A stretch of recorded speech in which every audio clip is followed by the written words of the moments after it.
How do I get her to like me?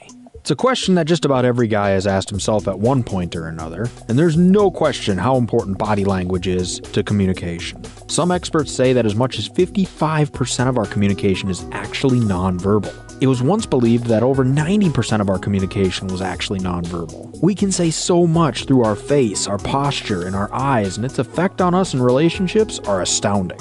And today, I'm going to talk about 5 ways you can get her to like you without saying a single word. Now, I want to note that none of these tricks I'm about to share with you are unethical or manipulative. They're just some simple tips that anyone can use to improve your communication skills and relationships.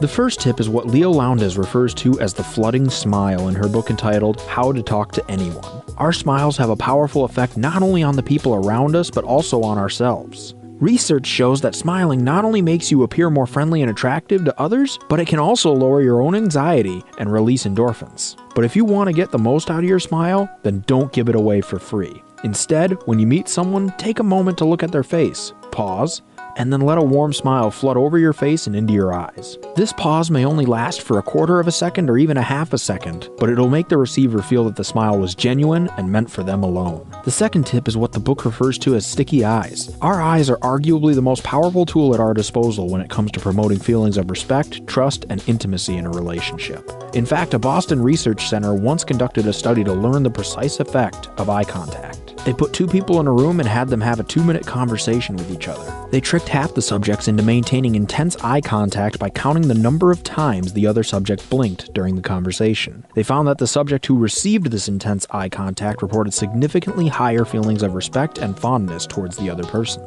The sticky eyes technique is similar. You simply pretend that your eyes are glued to your conversation partner's eyes by an invisible piece of taffy. Try not to break eye contact even after the person is done speaking. But if a situation comes up where it would be inappropriate to maintain eye contact, make sure you look away slowly, as if you're reluctant to take your eyes away from your partner for even a moment. The third tip takes sticky eyes a step further by using epoxy eyes. Normally, when you're having a conversation with other people, you look at the person who's talking, but when you're using epoxy eyes, you continue to watch the person you want to make an impact on even when the third person is talking. This shows the other person that you're extremely interested in them and their reactions. And if romance is on the horizon, this technique can be especially powerful because it sends the other person a message which quite literally says, "I can't take my eyes off you." If someone has ever used this trick on you, you're already well aware of the impact it can make, but you want to be careful in using it yourself. This technique can actually make some people feel uncomfortable, or even in some cases, threatened. A less intense form of this technique would be to watch the person who is speaking during the conversation, but let your eyes drift back every now and then to the person you want to make an impact on.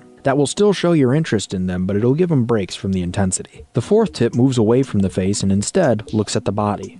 Your posture says a lot about you, and the book describes it as your biggest success barometer. This is because good posture makes you seem more confident, not only to others, but to yourself as well. Unfortunately, it's a problem for many people nowadays. We spend all day sitting down, whether it's in a car driving to work, or on the computer, or playing video games, or whatever. And unfortunately, if your posture is really bad, there's no real quick fix, but this tip can go a long way towards bringing your body back into alignment. And it's called the hang by your teeth method. All you have to do is to visualize a small rope hanging from the frame of every door you walk through during the day. As you walk through the door, visualize yourself standing up straight and biting the rope. Using this trick will quickly make good posture a habit because it forces you to consciously remind yourself to stand up straight and bite that rope dozens of times every day. And the fifth trick is to limit fidgeting when you're talking to someone. Now, HR professionals and police officers who interrogate criminals are trained on how to detect people when they're lying.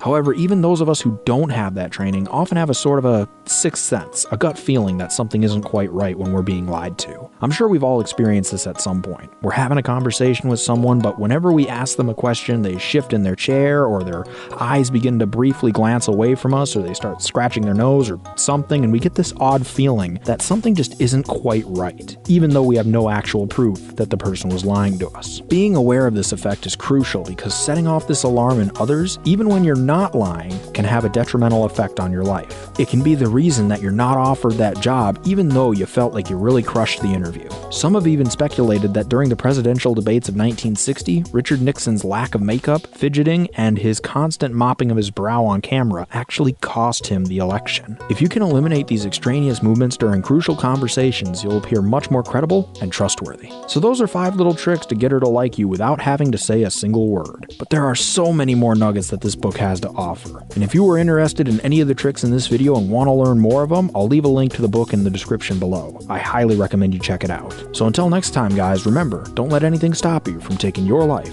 to the next level. Get out there and crush it.